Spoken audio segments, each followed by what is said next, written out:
कणकारी व वडिलांचे नाव बोलोबा असे होते.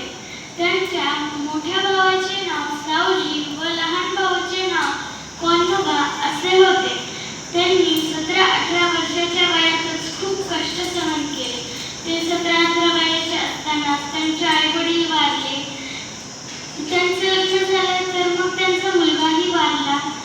त्यांची बायको होती, पहिली बायको होती, तर मग तिला दमाचा आजार होता. तर मग त्यांनी दुसरं लग्न केलं. पहिल्या बायकोचं नाव होतं रुक्मिणी व दुसऱ्या बायकोचं नाव होतं जिजाऊ.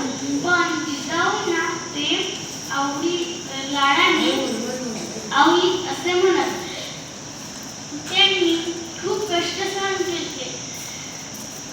असंच त्यांनी एवढे कष्ट सहन केले तर मग भर दुष्काळात त्यांनी त्यांच्या गावाच्या बाजूला एक भंडार नावाचा डोंगर होता. तिथे जाऊन श्री विठ्ठलाचे चिंतन करत बसले व असं मानलं जातं की त्यांना श्री विठ्ठलांची भेट प्राप्त झाली.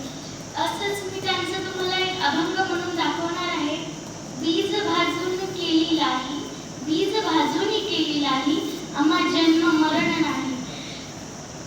आकाराशी कैचा ठाव, आकाराशी कैचा ठाव, देह प्रसन्न झाला देव. साखरेचा नव्हे ऊस, साखरेचा नव्हे ऊस, आम्हा कैचा गलभवास. तुका म्हणे अवघा जोग, तुका म्हणे अवघा जोग, थोर जोग जोग, जोग, सर्वगती सर्वगती पांडुरंग. आकाराशी कैचा